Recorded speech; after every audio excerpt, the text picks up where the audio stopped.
Talk about low-budget flights, no food or movies? I'm out of here. I like running better. Welcome back, YouTube viewers, to another video.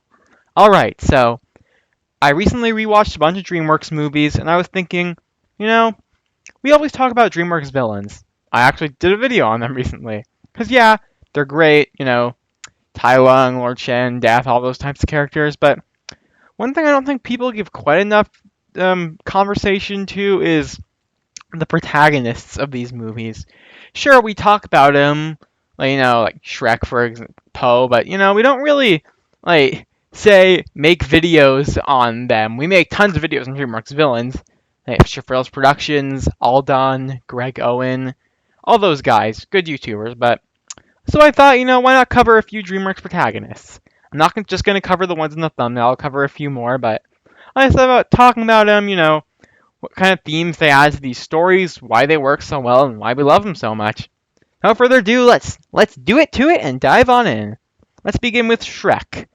The original, okay, he's not the original DreamWorks protagonist, but he's like the original guy that really got DreamWorks as we know them today started. I recently saw this comment that I think explains his character arc pretty well. Shrek 1, finding love. Shrek 2, maintaining love. Shrek 4, appreciating love. Shrek 3, I don't know. Yeah, that pretty much sums it up, but yeah. I think each character I'm going to discuss has one specific word you can basically summarize what their arcs are about. Shrek's arc is about love. In the first movie, everyone sees him as a monster, as he says, I don't have a problem with the world seems to have a problem with me. People take one look at me and go, big, stupid, ugly ogre, run away. They judge me before they even know me. That's why I'm better off alone. So yeah, everyone viewed him as terrifying or whatever, that he ended up just giving them what they wanted. He scared them away, he roared, he yelled, he said, keep away from his swamp, and he seemed to like it. But he was lonely for so long, he never even realized it. Until he meets Donkey, who's the first guy who doesn't think he's a big, stupid, ugly ogre. He just wants to be his friend, and sure, he gets annoyed by him, but he does begin to respect him, or like him, because, yeah, Shrek, or Donkey is pretty important to both Shrek and Fiona's character arcs in the first movie, He gets both of them to open up about their insecurities. But yeah, that's the whole Shrek's character arc in the first movie, everyone sees him as this terrifying monster. But no one can see him as a guy who has feelings. So at the end, when he admits, yeah, he's in love with Fiona at the wedding, Lord Farquaad says, "Oh, I can't believe it! The ogre's in love with the princess!" Everyone laughs at him. But it turns out to be true, because throughout the whole first movie we see that, yeah, Shrek is an ogre, he's kind of gross, he's kind of weird, but he's only so mean to people because everyone wants him to be mean. Everyone is so afraid of him and hates him so much.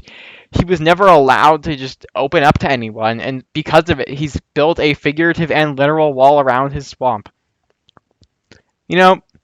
The first Shrek is not my favorite of the series. Of course, Shrek 2 is, but I gotta say, I think I might actually like his character arc in the first movie more. There's something about it that just hits pretty hard, I feel like I have some. He is not my favorite DreamWorks protagonist, not even close. But I still think his arc in that first movie is just really well handled. Or Shrek 2, everyone's talked about it. It continues his arc from finding out that yes, there are people who love him. He's able to gain a friend. He's able to get married. But the second movie focuses on how, even though there are a few people who do care about him, society still views him as a monster. And after he gets rejected by the king and queen of Far, Far Away, he begins to think that maybe he isn't worthy of Fiona's love. Maybe he doesn't deserve it. He's just a big, stupid, ugly ogre, right? He's a freak, a monster. That's what everyone calls him, and it's still ringing in his head. So he gets the happily ever after potion, become handsome, and he'll be worthy of Fiona's love. But his fairy godmother tells him, she is a princess and you are an ogre. That's something no amount of potion is ever going to change. Because, yeah, he is an ogre, but he's able to come at peace with that. As Fiona says, she married an ogre. That's who she loves. Shrek as that. What he is. What he is something he can never change. As he says, whether your parents like it or not, I am an ogre. He learns that if people really love him, they'll love him they can accept everything about him. they don't love everything about him, but something as deep rooted as literally what he is, if they love him, then they won't mind that. And then Shrek Forever After is about how he finally has what he wants.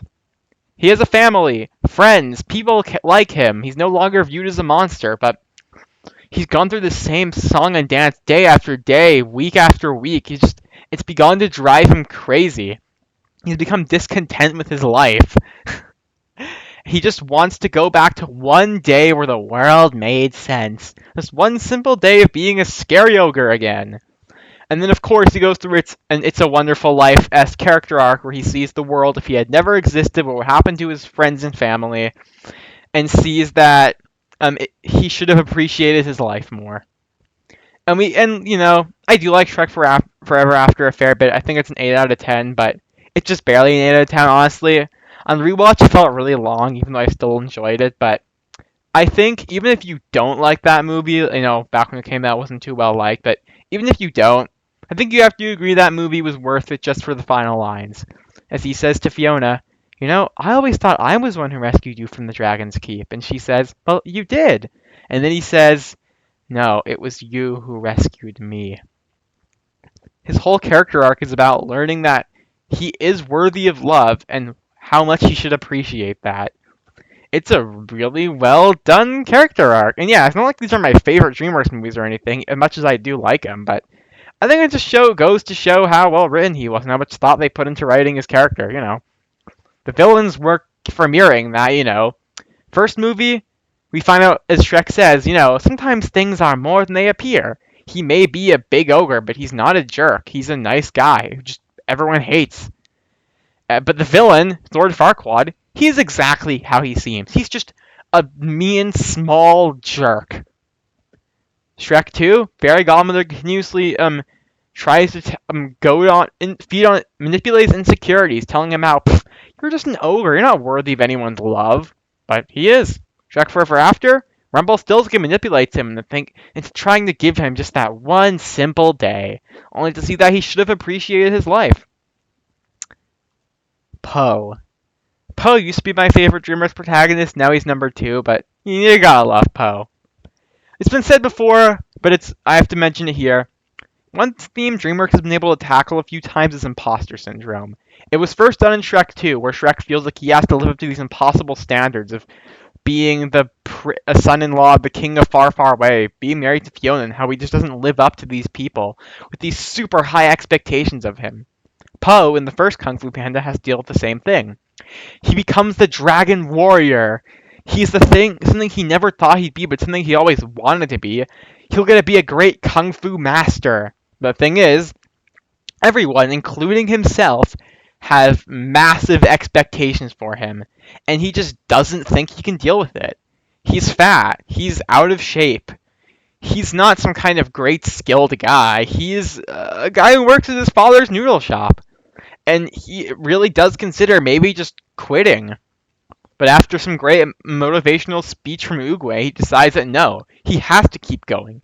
No matter how many times everyone keeps pushing him down, no matter how much he has to endure, he's still saying, I am going to do this. People may have incredibly high expectations for me, but I am going to do this. And it's really well done. As we get the great scene where he's telling Shifu, yeah, I stayed, because every time you threw a brick at my head or said I smelled, it hurt, but it could never hurt so much as every day of my life just being me. And I thought if anyone can make me not me, it was you, the greatest Kung Fu master in all of China. That's just a really well done scene. And Shifu learns from him that you can't teach everyone exactly the same. But even after going through all that, even after learning a bunch of stuff, Poe is still afraid that he just can't beat Tai Lung, because how could he? He is just he doesn't want to fight him. He says, it doesn't matter if he takes 100 days to get here or 100 years, I'm never going to be able to fight him. And when he sees that the dragon scroll is nothing, what is he supposed to do? He runs away. He's scared. He leaves with the rest of the townspeople. But he gets some motivational words from his father as he tells him that the secret ingredient to his soup is nothing. The soup is special because people believe it is, and he tries his hardest to make it special, even if it doesn't actually have any kind of secret sauce or secret ingredient or whatever. It makes Poe realize, yeah, the point of the Dragon Scroll is that true power comes from within. If you wanna, if he believes in himself, believes he's special, and then he is. True power doesn't come from something external, something that people just give you or whatever. It really comes from inside of you.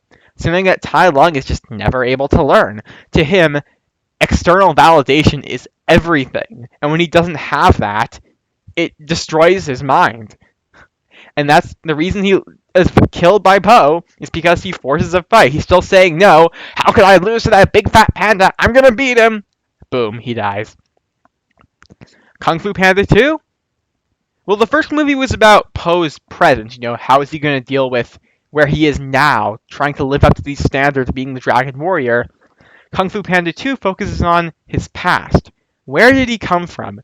As he finally finds out that he's adopted, he's trying to wonder, what happened to my biological parents? Why did they leave me? What's going on? Finds out everything to do with Shen, about how he massacred the panda village, and wants to kill Poe because he is prophesized to defeat him. And this gets to Poe. He's wondering, this guy, he killed my parents. He killed my entire village. And he's also just unsure because now he's thinking, okay, so if my Mr. Ping, his adopted father, isn't his biological father, he's thinking, then who am I?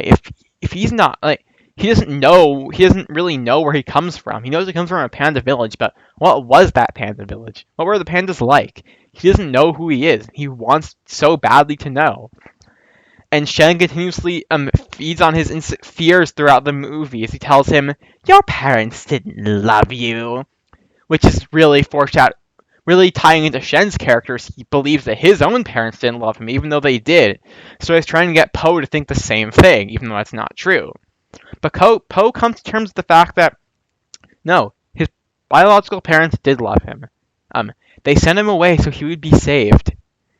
And even though he may never know them, that's okay. Mr. Ping may be his adopted father, but he still raised him. He's still his father. He's got his friends. He's got his reputation as a cool kung fu master. And he's able to achieve inner peace by accepting his past, that even if it wasn't so happy, he's got to focus on his present. Be here, right now. That is just such a great character art. Like, wow, DreamWorks. Yes, I prefer the first Kung Fu Panda a little more than the second one, but I mean, it's amazing. Like, what do I even say? Oh, also, I guess before I dive into Kung Fu Panda 3, I should just say that, Poe is really funny. Like, Jack Black is great at comedy. If you've ever seen the movies School of Rock, Nacho Libre, he's hilarious there, but that is just pure comedy.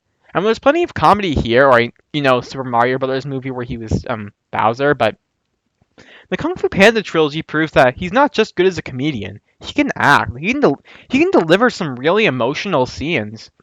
Like at the end of Kung Fu Panda 2, where he says, I know who I am. I'm your son. And when he gives Shen that whole speech about how you gotta let go of that stuff from the past because it just doesn't matter anymore. Are all his lines from the first movie to Shifu? Great stuff. And then of course, Kung Fu Panda 3, as I said before, Poe's wondering, okay, if I came from this panda village, I came from all these people. What was that? Who am I? So Kung Fu Panda 3, well, it says, who am I? I feel like it's more so tackling the idea of what am I? Poe knows who he is. He is a panda. He's Mr. Ping's son. He's the Dragon Warrior. But what does it mean? Like, he's never met another panda until he finally does in Kung Fu Panda 3. He meets his biological father. He teaches him what it means to be a panda, to be among his own kind, and he loves it. But that's the thing. Who he is and what he isn't defined by one thing. As he says to Kai during the final battle, who am I? I'm asking myself that same question. Am I the son of a panda? A goose? Am I a student? A master? Turns out I'm all of them. I am the Dragon Warrior. Yeah. What he is, okay, yeah, he's a panda, but who he is, he's also a student. Yeah, he's a teacher. He's the son of a panda, he's the son of a goose. That's what it means to be the dragon warrior. And I think that's a good lesson, you know? Who you are is not defined by one single thing. We are a lot more complicated than that. Yeah. And then I guess there's Kung Fu Panda 4, which I gotta say, I've never even watched Kung Fu Panda 4. I'm not kidding when I say the only reason I even watched the Kung Fu Panda movies at all is because when the fourth one came out, two of my friends saw it and they said, "Oh yeah, it was terrible. The first two were really good though. You should see them." So I decided, you know what? Yeah, I'll see them. And the first two ended up becoming some of my top 10 favorite movies, and the third is still very good. Hiccup.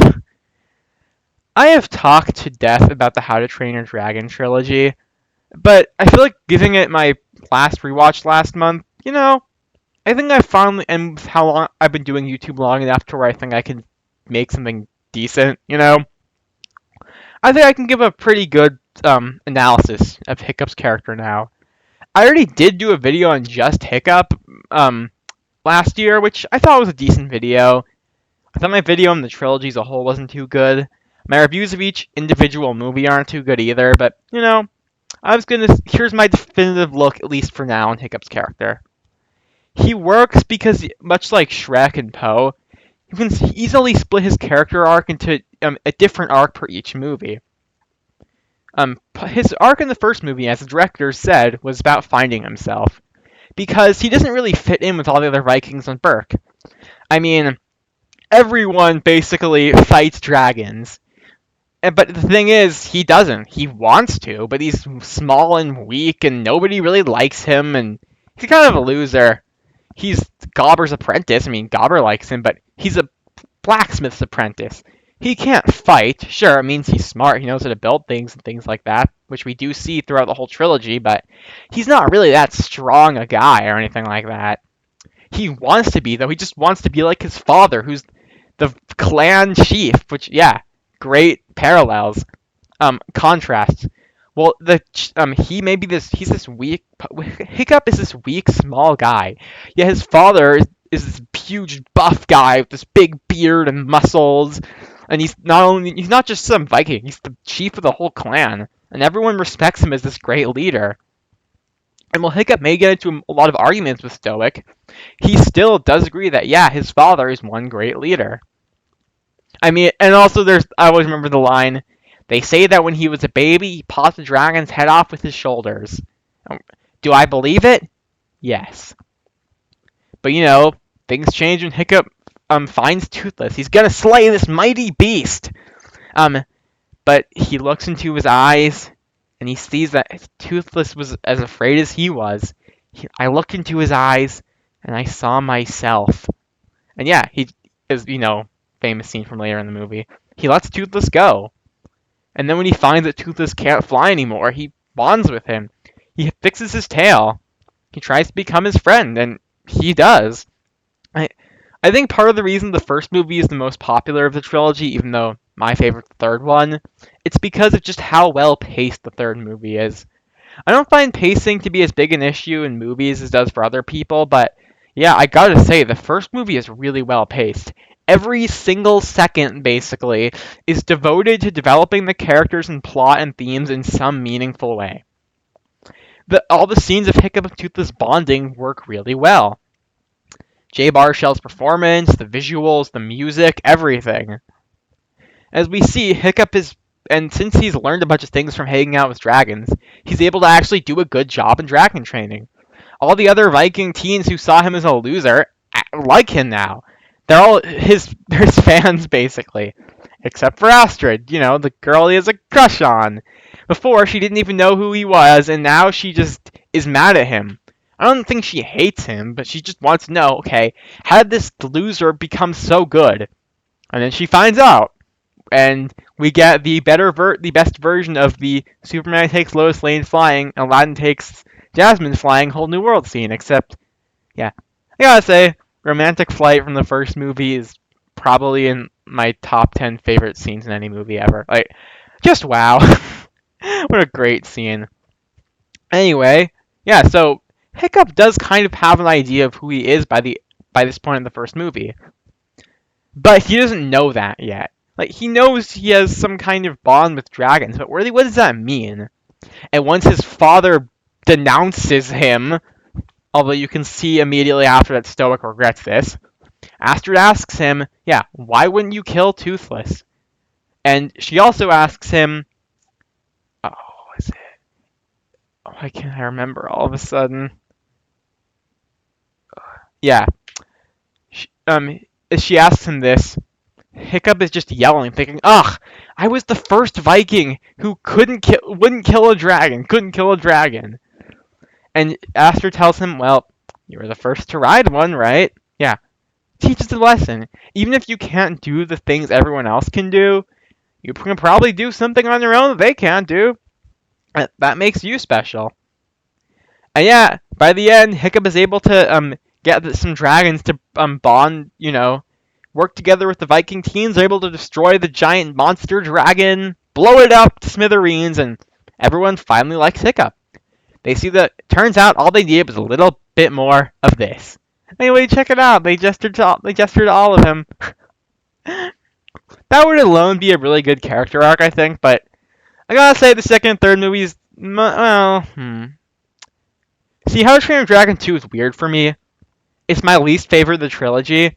But if like the two problems I have with it, which are not even big problems, disappeared, I'd probably like it more than the first one. But anyway, so Hiccup's arc in the second movie is really interesting because it goes from everyone didn't like Hiccup, even his own father was disappointed in him, to now everyone does like him.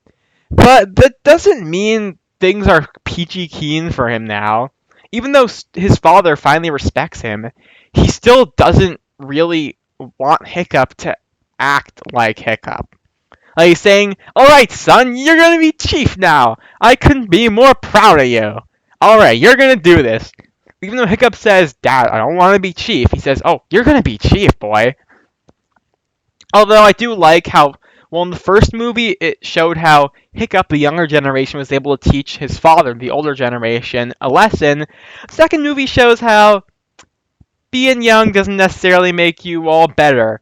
Sometimes the old generation has a few lessons that you could learn, and that lesson is, hey, if a guy wants to build a dragon army and your father gives you a whole backstory about how he murdered people, you might not want to try to change that guy's mind.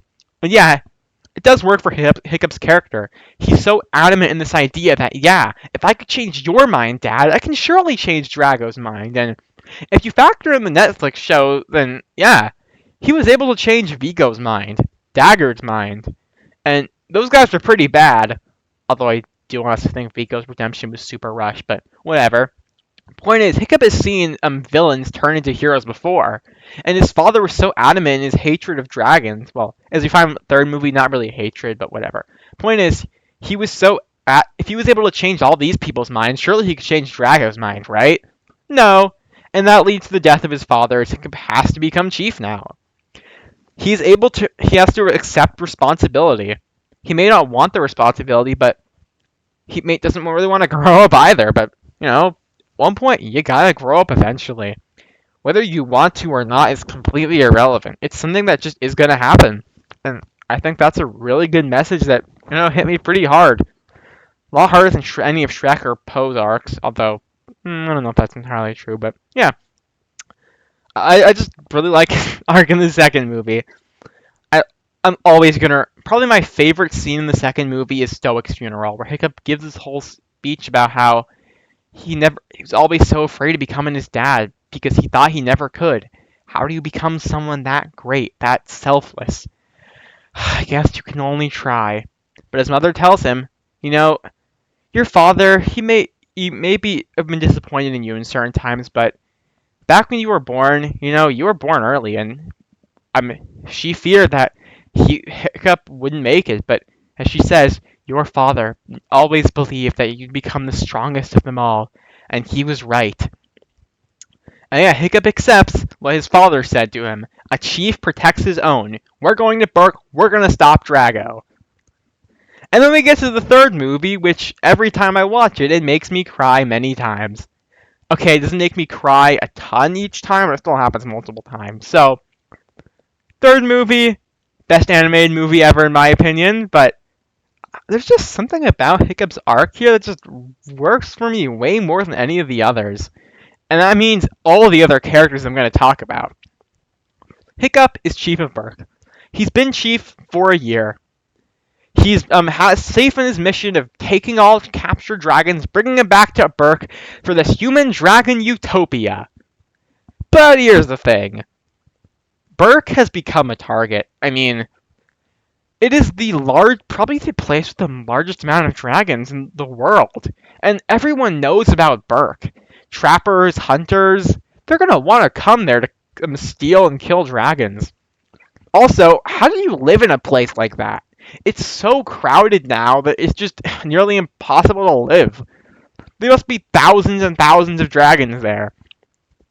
Also, Hiccup has to deal with the fact that now Gobber's telling him, hey, why don't you just marry Astrid already? You two are ready for it. You need to start acting like a proper royal couple. And with all that stuff on his head, he's just wondering, what should I do? What should I do? But then he remembers the story his father told him.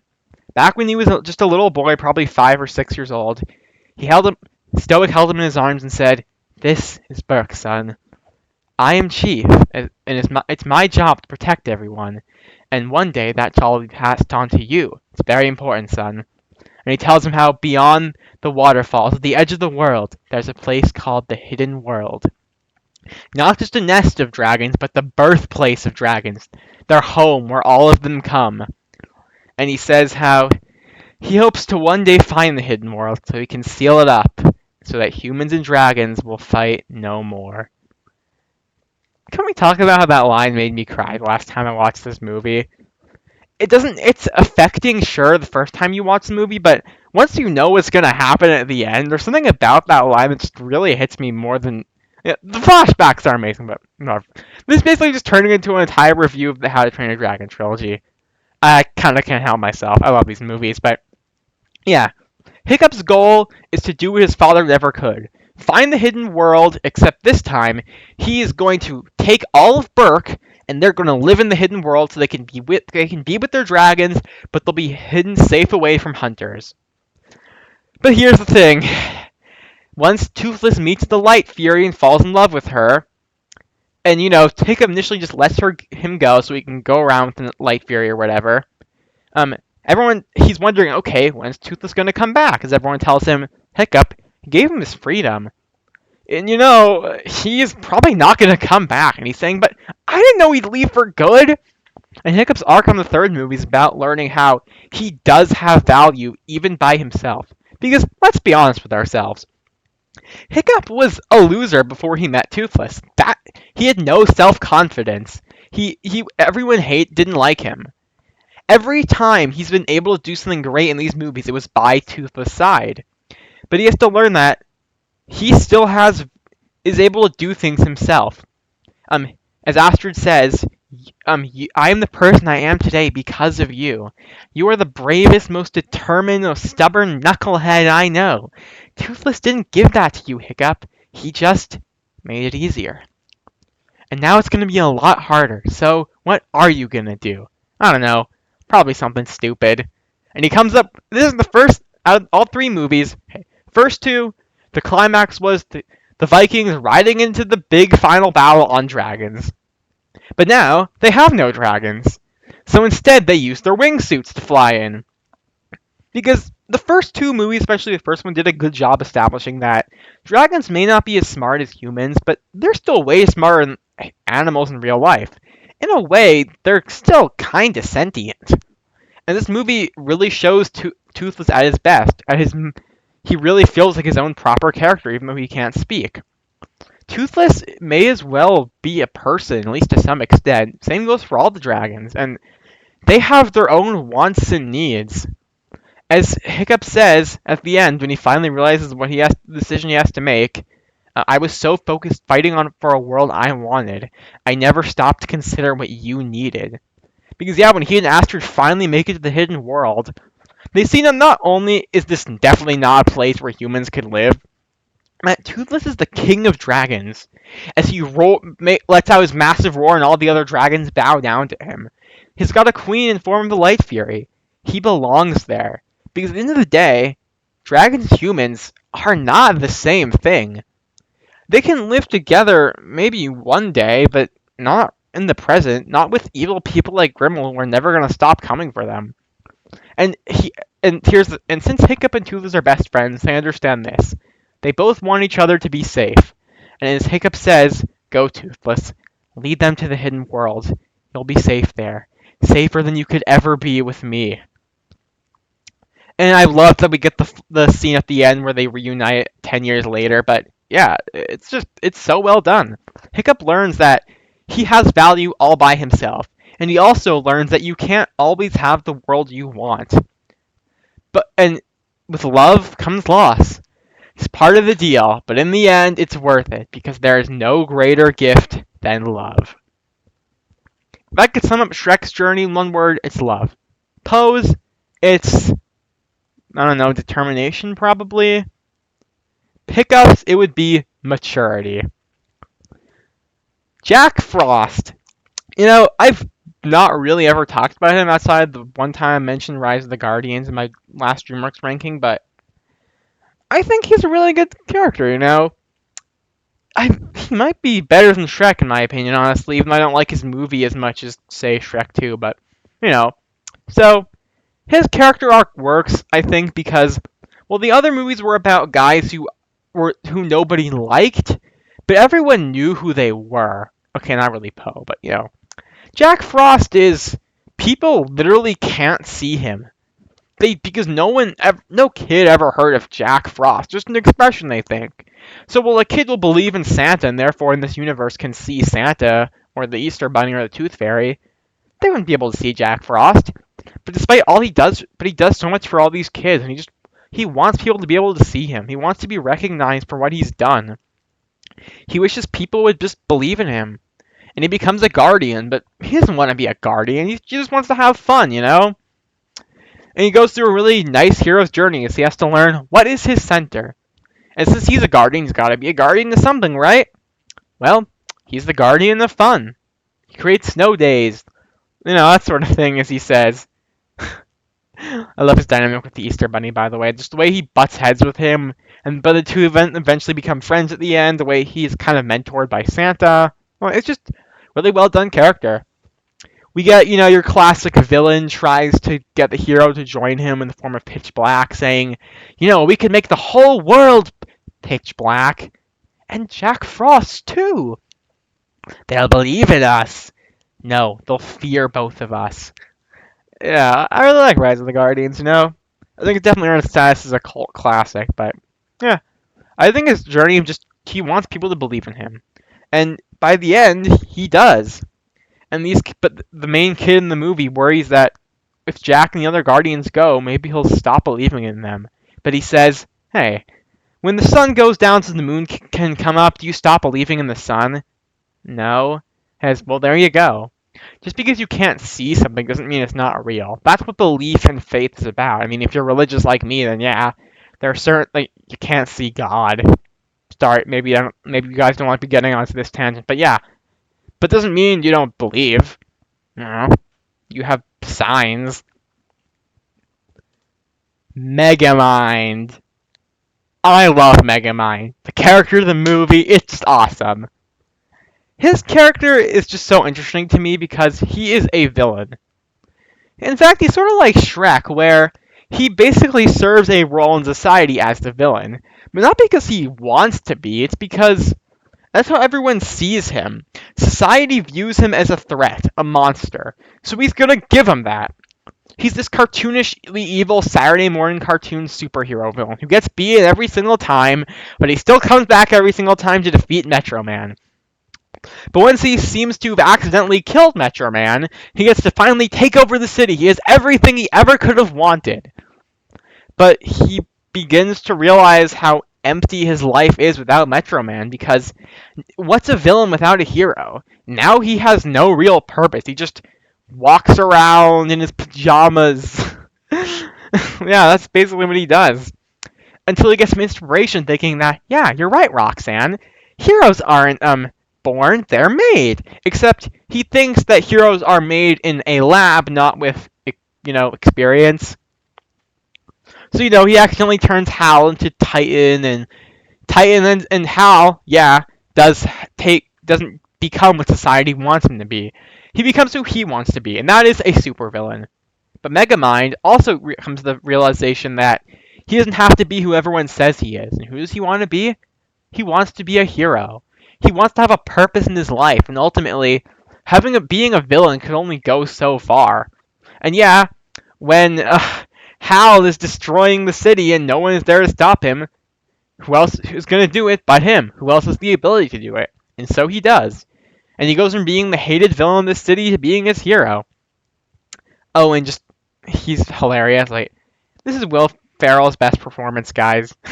I've heard that before, I've got to agree. Just every single line he says is so funny.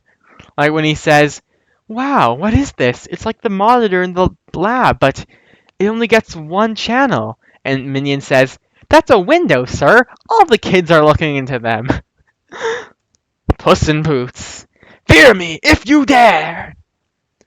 You know, I've seen The Last Wish more than any other DreamWorks movie, even more than How to Train Your Dragon 3. So the last time I watched it, it started to lose a bit of its magic. It's still amazing. Although, I think it was part just because, I watched it only a few months after having watched it the previous time. But anyway, so Puss is such an interesting character in this movie. Now you might think, well, aren't you going to discuss Puss in the first Puss in Boots? Which, no, because I haven't seen it. I mean, and what is there to say about him in the Shrek sequels? And he's a fun comedy sidekick. He serves the plot well, sure, but he doesn't really do much. And that's fine. Yeah, he's a comic relief side character. What do you expect out of him? But when he has his own movie, it allows us to actually dive into his character, and it does so in a really compelling way. He's a cat, right? So cats have 9 lives. That's what the writers go with. But what happens when a cat is down to his last life? Now, Puss, being this famous adventurer that everyone loves, he just assumes that I'm immortal, basically. I have 9 lives. But then he's faced with the fact that, no, you have 1 now. You died 8 times from all your adventures. He doesn't care. He thinks, I'm Puss in Boots. I laugh in the face of death. I can do whatever.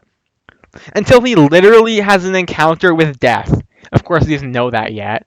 And he gives up adventuring as a house cat, where he's depressed and sad and miserable. Until he finds out that he can get that wishing star, restore his 9 lives, be the legend once again! Of course, he has to go on his journey with Kitty and Perito, as he finally learns to value things in his life. His whole big character flaw was that he viewed himself as immortal. He viewed himself as this untouchable legend. And he said it was a legend so big, there was no room for anyone else. He was going to marry Kitty at one point, but he was so afraid of showing up, he just didn't, because he just didn't know how to commit to something. In fact, and I hope, well, I probably won't, because let's be honest, I probably won't. I really hope Shrek 5 does something with this, which is how this movie dives into the fact that even when Puss has formed connections with people, he ultimately abandoned them because he just couldn't face commitment. And yeah, he was best friends with Shrek and Donkey and Fiona and then just left, I guess. I hope Shrek 5 explores that, but here, he reunites with Kitty, admits to her why he didn't show up to their wedding, and they're finally able to trust each other again. And he gains a friend through Perito, he's much like Donkey, he's able to help the two of them reconnect with each other, open up. But the thing is, Puss still has quite a lot of flaws. Even after gaining these connections, these meaningful connections in his life, he is still so afraid of dying that he steals them after the wishing star, and when Kitty confronts him about it, saying, my wish was to have someone I could trust, and I thought I finally found that person without a wish, but no, you're still the same old Puss in Boots. But then he yells a line I'll never forget because it's just delivered so well. Kitty, you don't understand! Death is after me! Which, yeah, if death were after me, I'd be pretty terrified. Like, the physical manifestation of death. But only when Death is staring him in the face once more, he gives him a sword. He says, "Alright, pick it up. We're gonna end this right here and now." As a wall of fires formed around him and his friend, he realizes this. He only has one life. And he's gonna die someday. But if he doesn't fight, he's just gonna die now. So even if he does get killed in this fight, he better go out fighting and then go out like a coward. So he picks up his sword and he fights Death. But of course he accepts that he can't beat him, no matter how hard he tries. But he will never stop fighting for his life as he finally fully appreciates the connections he's formed in his life. He only has one life, but that's what makes it special. And Death sees that he has learned his lesson. He's no longer the arrogant little legend who thought he was immortal. And even though Puss acknowledges he will see Death again, he's not afraid. What an amazing movie. What an amazing character. There's a reason we've talked about this movie 1,000 times. It deserves it. Last character I want to talk about is Roz, the wild robot. When I did my review of this movie, I had just seen it, so I wasn't able to go fully in detail, but I've seen it 3 times now, so they can give a nice look at her character. She crashes on this island full of animals. She must fulfill a function. She must do tasks for people. She needs a task. All the animals, though, see her as a monster. Just like Shrek and... yeah. Well, these characters are pretty similar now that I think about it. But I guess what makes them work is that even though they're similar, they're still all pretty different. They're similar and different in different ways, So yeah, all these animals are terrified of Roz, or they just straight up attack her, like the Mark Hamill bear. She learns how to speak the animal's language and tries to get some tasks among them. And then she accidentally kills a family of geese, except for one baby egg, which survived. And that egg, of course, hatches Bright Bill, who she has to take care of and become his mother. But here's the thing. She is doing this because it's her task, she thinks. Not because out of love or guilt, but here's the thing. As she spends months with him and Fink, she begins to actually care about them. She really does love Bright Bill as her son. Which makes it just so tragic. I genuinely cried at the scene where where Bright Bill finds out that his family was killed by Roz, and she's trying to explain to him how it was an accident, how she is going to teach him to fly and make it be with his flock. But he says, "You don't feel anything. You're not my mom."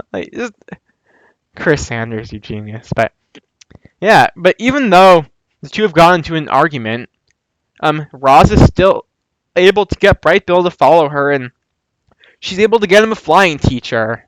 And she has conversations with other geese, that long neck guy, saying how, look, Bright Bill is different from the other geese. He's got short wings. He's a runt, is what they call him. He may not quite fit in with them, and as Fink says in the beginning when Bright Bill's just a baby, look, even if you hadn't killed his family, he probably wouldn't have lasted that long. Just try not to get too attached to the little guy, okay? And Bright Bill sees after everything Ross has gone through to help him that she does care about him, and he's able to fly away with the rest of the geese for their migration. But Roz is just sad because, yeah, she's happy her son was able to finally achieve his goals, but she was never able to tell him that she loved him. And I'm definitely not a parent, but I can't even imagine how this must have affected some in the theater. Especially if they had kids who were going off to college or leaving home or something, I don't know. But at the end, when Roz is seemingly been deactivated and Bright Bill just looks at her, he says, "What happened was not your fault, but what you did to fix it is everything. I love you, Mom." And this reactivates Roz, and she says to the other animals, the guys of the corporation that built me, they're going to keep coming after me. So it's better for me to just leave with them. They may erase my memory from my core, my mind, but part of me in my heart will always remember you, and I will return to you. This is just my migration. And yeah, when Bright Bill flies to her during the next migration, she does remember him. The Wild Robot 2 better be another masterpiece, and I've got total faith that it will be. Conclusion. This video is way longer than I thought it would be. But then, and is it true that because I spent so long talking about the How to Train Your Dragon trilogy? Yes, it is. But like, there are a lot of these movies. I ended up talking about let's see, 3, 6, 9, 10, like 12 movies. Like that's a lot. But yeah, I really appreciate the amount of care that was put into writing these characters. I think it's been said before, and yeah, what makes DreamWorks protagonists work so well is that, and this goes for their villains as well, is that they're all based on some kind of universal theme. Their best movies, not all of them, DreamWorks certainly has bad movies, but their best movies work because they are about one human theme that is not too heavy-handed, nor is it too subtle to the point of where you're wondering what the theme even is. And while the villains, as we've discussed before, work to contrast those themes, the heroes embody those themes. Shrek learns that you are deserving of love even if you don't think you are. Poe learns that who you are is not defined by one thing. Hiccup learns that you have to grow up at some point, and that's okay. Puss learns that you only get one life, but that's what makes it special. What matters is that you take the time to make meaningful connections. Jack Frost learns that I really do like his character, and I just praised it, but I'm genuinely not really sure what he learned. And Roz learns that sometimes you must do more than simply fulfill a task, that you really need to break your nature to really live life, to do something, I guess. So, hope you enjoyed this pretty long video. That's all for now, and remember to stay way past cool.